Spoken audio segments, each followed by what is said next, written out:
રાજકોટ પશ્ચિમના ધારાસભ્ય ડોક્ટર દર્શિતા શાહે સ્માર્ટ મીટરને લઈને ચાલી રહેલા વિવાદ વચ્ચે પોતાના ઘરે સ્માર્ટ મીટર લગાવીને નવો દાખલો બેસાડ્યો છે. તો રાજ્યભરમાં સ્માર્ટ મીટરનો વિરોધ થઈ રહ્યો હોવા છતાં ડોક્ટર શાહે પીજીવીસીએલને સ્વૈચ્છિક રીતે અરજી કરી પોતાના નિવાસસ્થાને સ્માર્ટ મીટર લગાવવાની પહેલ કરી છે.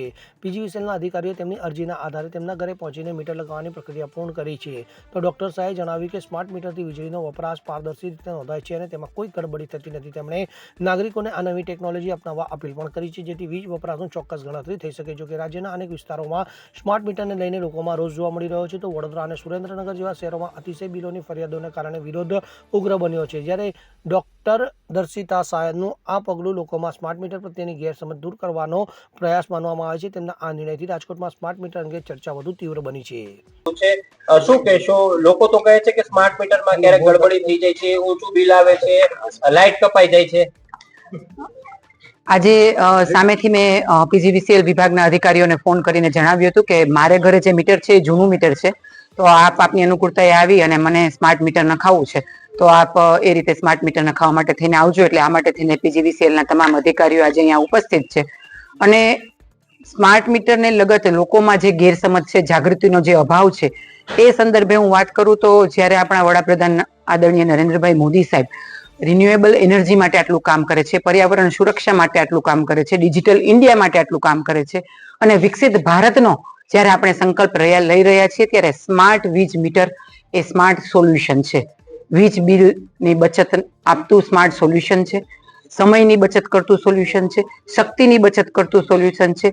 અને એના માટે થઈને દરેક લોકોનું વીજ વપરાશનું સીધું વીજ બિલ સાથેનું આ ડાયરેક્ટ કનેક્શન છે. આમાં કોઈ પણ જાતની માનવીય ભૂલ થવાનો શંકા રહેતી નથી. આના માધ્યમથી તમે કોઈ પણ જગ્યાએ હો ત્યાંથી તમે તમારા મોબાઈલ એપના માધ્યમથી તમે તમારું બિલ જોઈ શકો છો. એટલું જ નહીં, તમે ટાઈમ ટુ ટાઈમ તમારું બિલને વેરીફાઈ પણ કરી શકો છો. એટલે તમને ખ્યાલ આવે કે આ સમયે મારો વીજ વપરાશ વધારે છે, તો મારે મારો વીજ વપરાશ ઘટાડવો છે, તો હું મારા ઘરમાં કઈ રીતે ઉર્જાની બચત કરી શકું, એ તમને દરેક time real time monitoring smart વીજ મીટરના માધ્યમથી મળે છે. આ ખરેખર સાચા અર્થમાં સરકારશ્રીનું સ્માર્ટ સોલ્યુશન છે. તમે ગામડામાં હો, તમે શહેરમાં હો, કોઈ પણ જગ્યાએ તમારે મીટર રીડર આવે એની રાહ જોવાની જરૂર નથી.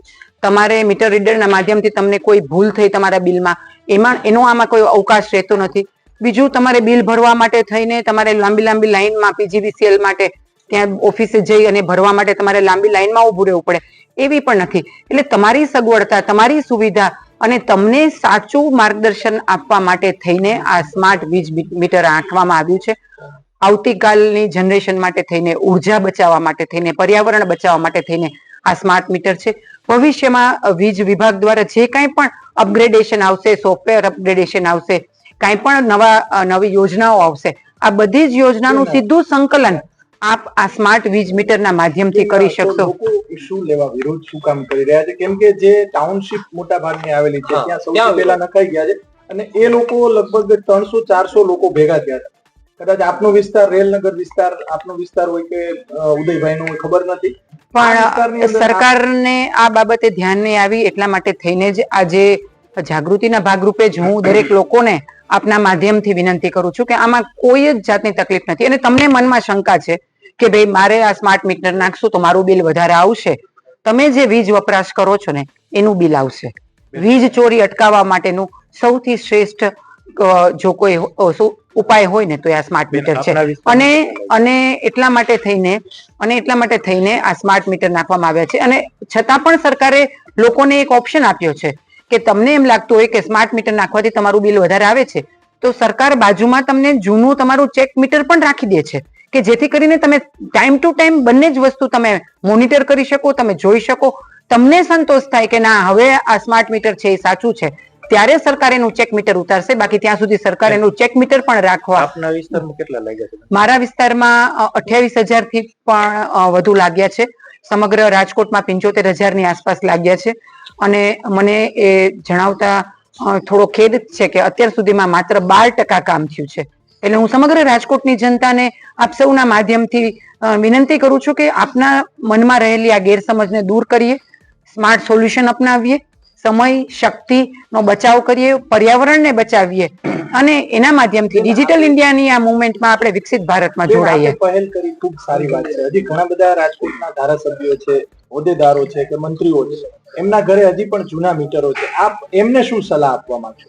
હું કોઈને સલાહ આપવા માંગતી નથી, પરંતુ ઘણી વખત એવું થતું હોય કે સમય સંજોગોને લીધે થઈને કદાચ એ લોકોના ઘરે બાકી હોય. બાકી હું એવું માનું છું કે અમારા ભારતીય જનતા પાર્ટીના કોઈ પણ લોકોને આ બાબતે કોઈ પણ વિરોધ ન જ હોય. પરંતુ જેમ મેં તમને કીધું કે મેં સામેથી PGVCL વાળાને કેવડાવ્યું કે ભાઈ મારા ઘરે નથી તો તમે મારા ઘરે નાખવા આવો, બરાબર. તો એ રીતે PGVCL ની પણ પોતે પોતાની રીતે એની કાર્ય કરતું હોય. એટલે ઘણી વખત સમય સંજોગોના હિસાબે ક્યાંય નાખવાનું બાકી રહી ગયું હોય, પણ બધા જ આ સાથે સહમત છે. બ્યુરો રિપોર્ટ, ખબર ગુજરાત લાઈવ.